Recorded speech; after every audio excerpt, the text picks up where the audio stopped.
बिहार की ऐतिहासिक सरजमीन और मेरी आंखों के सामने उमड़ा हुआ लाखों का जनसमूह, आपकी यहां मौजूदगी को सलाम करता हूं। मैं माइक पे खड़ा हूं और मेरे बगल में सदी के सबसे बड़े संत महात्मा गांधी की तस्वीर है और मैं सीमांचल के गांधी की सरजमीन पर खड़ा हूं। रंगभूमि का यह मैदान, कीमत तो बहुत बढ़ गई शहरों में धान की, कीमत तो बहुत बढ़ गई शहरों में धान की, लेकिन विदा न हो सकी बेटी किसान की। कीमत तो बहुत बढ़ गई शहरों में धान की, लेकिन विदा न हो सकी बेटी किसान की। मौका मिला तो लोगों ने कुर्सी के वास्ते तस्वीर ही बिगाड़ दी हिंदुस्तान की। सीमांचल वालों, पूर्णिया वालों, राहुल गांधी जी की ऐतिहासिक भारत जोड़ो न्याय यात्रा आपकी चौखट पर है। कल जब से बिहार में प्रवेश किया है यात्रा ने, आपने जो प्यार दिया है, जो स्नेह दिया है, जो मोहब्बत दी है, सबसे पहले तो मैं पूरी कांग्रेस पार्टी की तरफ से यहां मौजूद जनसमूह का शुक्रिया अदा करता हूं। बिहार प्रदेश अध्यक्ष अखिलेश सिंह जी, हमारे सचिव प्रभारी अजय कपूर जी, सीएलपी शकील साहब, इन सब की तरफ से आपका शुक्रिया अदा करता हूं और आपसे इतना कहना चाहता हूं मेरे भाई, अगले 3-4 मिनट आपसे बातचीत करूंगा। बाहर जो लोग मौजूद हैं उनसे भी मेरी गुजारिश है कि राहुल जी अगले 10 मिनट में आपके बीच पहुंचने वाले हैं, तो कृपया मैदान के अंदर आ जाएं। मैं आपसे यह कहना चाहता हूं कि यह लोकतंत्र के लिए एक मुश्किल वक्त है।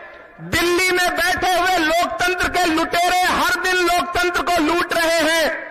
यह जो महात्मा गांधी जी की तस्वीर है, आज ही का एक दिन था जब एक खास विचारधारा के लोगों ने महात्मा गांधी के सीने पर गोलियां दागी थी और महात्मा गांधी जी हे राम कहते हुए स्वर्ग सिधार गए थे।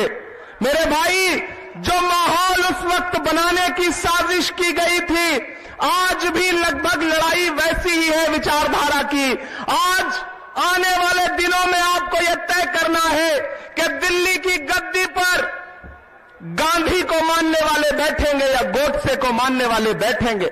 मैं तो अलग ऐलान यहां खड़ा होकर कह रहा हूं कि यह किसने कहा आपसे आंधी के साथ हूं, मैं गोडसे के दौर में गांधी के साथ हूं। मैं राहुल गांधी जी की यात्रा का गवाह रहा हूं, भारत जोड़ो यात्रा से लेकर के भारत जोड़ो न्याय यात्रा तक। मैंने देखा है राहुल गांधी जी को 4000 किलोमीटर पैदल चलते हुए, मैंने देखा है उनके पांव के छालों को। एक यात्रा पूरी हुई कन्याकुमारी से कश्मीर तक और फिर उन्होंने बीड़ा उठाया कि हम मणिपुर से मुंबई तक 6500 किलोमीटर से ज्यादा का सफर तय करेंगे, 6700 किलोमीटर का। मेरे भाई, एक बात आपको समझनी है कि जो दिल्ली में बैठे हुए लोग हैं वो कितने शातिर हैं कि जैसे ही बिहार में यात्रा प्रवेश करने वाली थी कि बिहार में एक बार फिर से लोकतंत्र को लूटा गया। एक साहब फिर से पलट गए। आज मीडिया के साथियों ने हमसे कहा कि इमरान साहब आप क्या कहेंगे? मैंने कहा मैं उन पर कुछ नहीं कहूंगा। अगर आपको लगता है कि मुख्यमंत्री जी फिर से पाला बदल के उधर चले गए और वो हरकत हमारी भारत जोड़ो न्याय यात्रा को रोक लेगी, तो आप गलतफहमी के शिकार हैं। कल से हम देख रहे हैं किशनगंज में जब से यात्रा ने प्रवेश किया है, अररिया पहुंचने तक और आज पूर्णिया पहुंचने तक पूरा सीमांचल कांग्रेस के रंग में रंगा हुआ नजर आ रहा है। ये जो 3 रंग हैं कांग्रेस पार्टी के झंडे में, ये जो दरअसल 3 रंग हैं, यही इस देश का नसीब है, यही इस देश का मुस्तकबिल है। मैं यहां खड़ा होकर के मेरे भाइयों आपसे कह रहा हूं कि राहुल गांधी जो लड़ाई लड़ रहे हैं वो बहुत बड़ी लड़ाई है। उधर दिल्ली में बैठा हुआ नेता हमसे कहता है, देश का प्रधानमंत्री हमसे कहता है बताओ कांग्रेस वालों 70 साल में क्या बनाया है। हर दिन जब भी पार्लियामेंट में खड़े होंगे मोदी जी तो यही एक बात कहते हैं, बताओ 70 साल में क्या बनाया।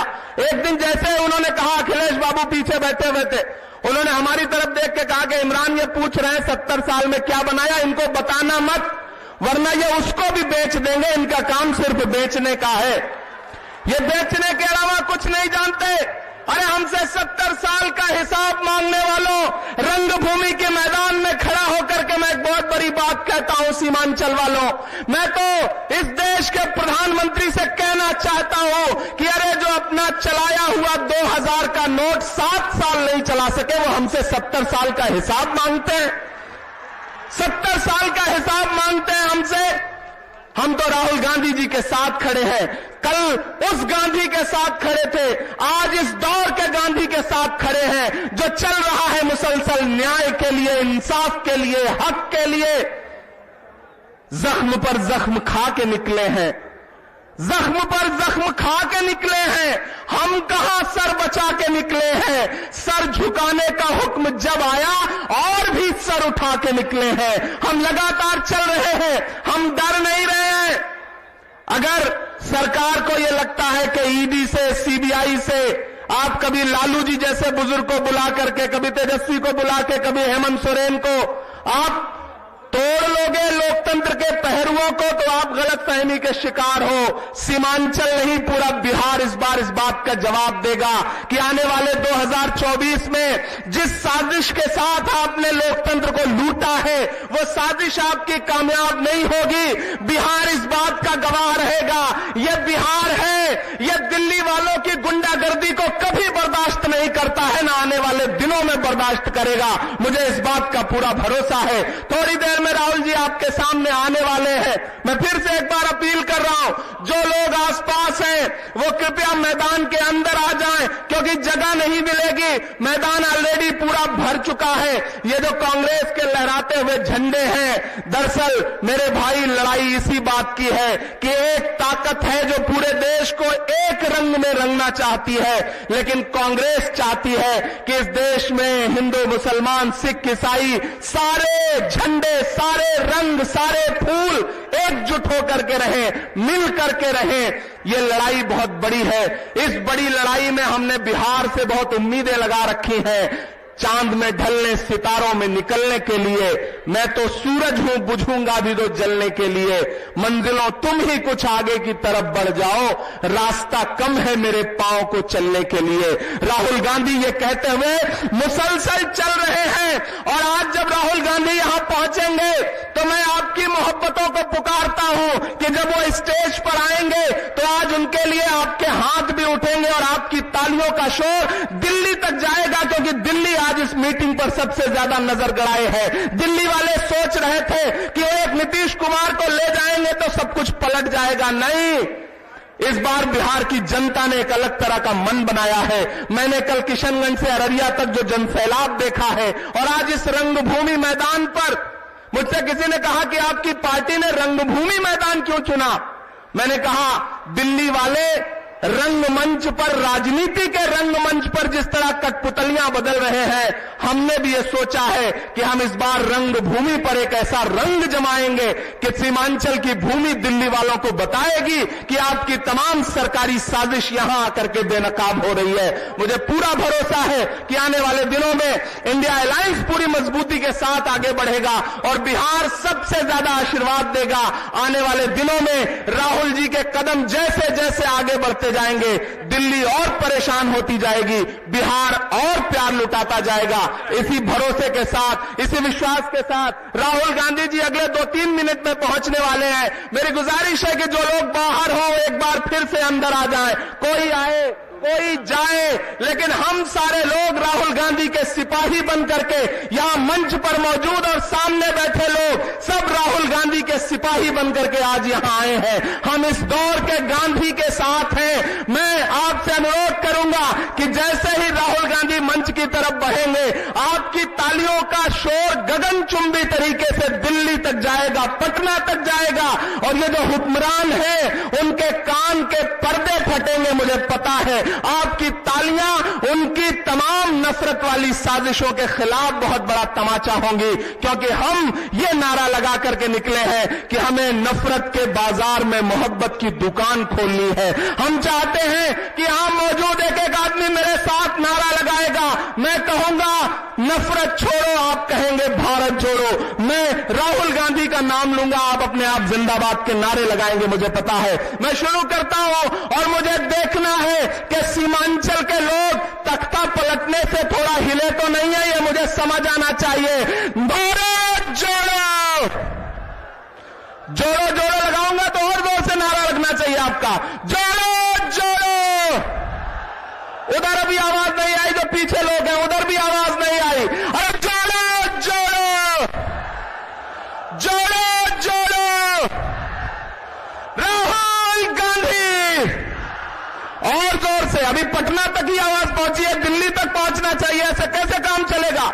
बिहार का आदमी जब भी बोलता है तो आवाजें बुलंद बोलता है, राहुल गांधी, राहुल गांधी, जोड़ो जोड़ो, जोड़ो जोड़ो।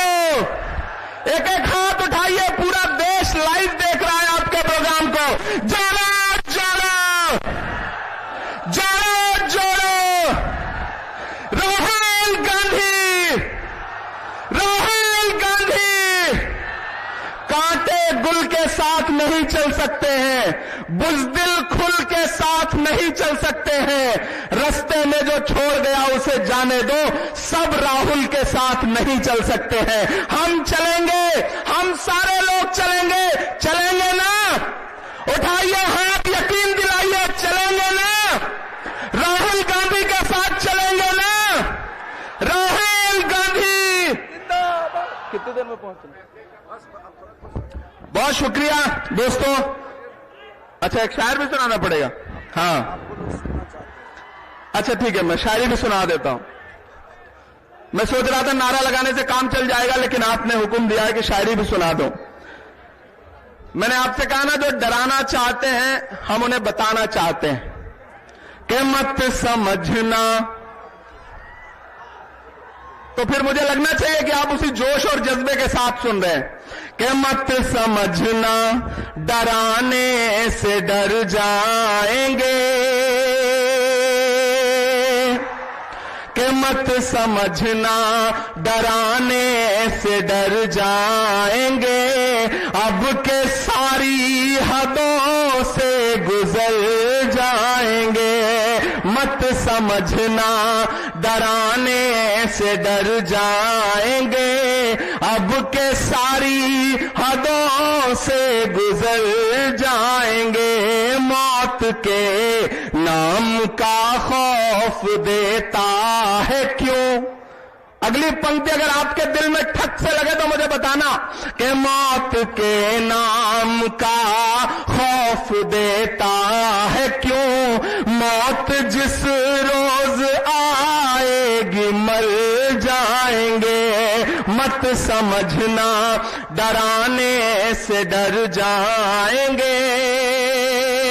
मैंने कहा ना, ये लहराते हुए झंडे, बीच में लहराता हुआ हमारा तिरंगा, इसमें जो सारे रंग हैं, मैं एक पंक्ति में इसे पिरोने की कोशिश करता हूं कि हमने ज़मज़म दिया, आबे गंगा दिया, हमने ज़मज़म दिया, आबे गंगा दिया, तुमने भारत को दंगा ही दंगा दिया, तुमने एक रंग के ख्वाब देखे मगर। अब पूरी कांग्रेस पार्टी का इतिहास इन मिसरों में सुनाई पड़े तो मुझे बताना, सुन के सीमांचल वालों, कि हमने ज़मज़म दिया, आबे गंगा दिया, तुमने भारत को दंगा ही दंगा दिया, तुमने एक रंग के ख्वाब देखे मगर, हमने हिंदुस्तान को तिरंगा दिया। ये तिरंगा बदन पर लपेटे हुए एक दिन इस जमीन में उतर जाएंगे। मत समझना डराने से डर जाएंगे, अब के सारी हदों से गुजर जाएंगे। और जाते जाते बस दो तीन पंक्तियां ये सुना के जा रहा हूं आपसे कि कहां सोया है चौकीदार। अच्छा, बिहार के लोग इतने समझदार हैं कि चौकीदार शब्द का उच्चारण करिए समझ जाते हैं कि किसके लिए कहा जा रहा है। मैं बिल्कुल नाम नहीं लूंगा, आप बस इशारे में पहुंच जाएंगे कि कहां सोया है चौकीदार, कहां सोया है चौकीदार। अगली पंक्ति फिर से आपको पुकारती है कि कहां सोया है चौकीदार, कहां सोया है चौकीदार। पेट्रोल और डीजल की कीमत रही सैकड़ा मार, कहां सोया है चौकीदार, कहां सोया है चौकीदार। कि चाय बेचने वाला पूरा भारत बेच रहा है। इतनी कमजोर ताली में काम नहीं चलेगा। मुझे लगना चाहिए कवि को यह प्रिविलेज होता है, शायर को यह आजादी होती है कि वो सलीके में अपनी बात कह देता है। मुझे आज तक पूरे देश में ऐसा कोई व्यक्ति नहीं मिला जिसने उनके हाथ की चाय पी हो, लेकिन फिर भी नैरेटिव बनाया गया। तब मैं ये पंक्तियां पढ़ रहा हूं कि चाय बेचने वाला पूरा भारत बेच रहा है, इसी काम में हासिल उसे महारत बेच रहा है। कि रेल बिक गई, तेल बिक गया, बिका हवाई अड्डा। अब तैयार रहना, पीछे तक अगली जो पंक्ति है उसमें एक नाम आएगा, उस नाम पे आपकी हंसी छूटे तो उसे तालियों में बदलना। कि तेल बिक गया, रेल बिक गई, बिका हवाई अड्डा, सब कुछ बिकता देख के खुश है अपने जेपी नड्डा।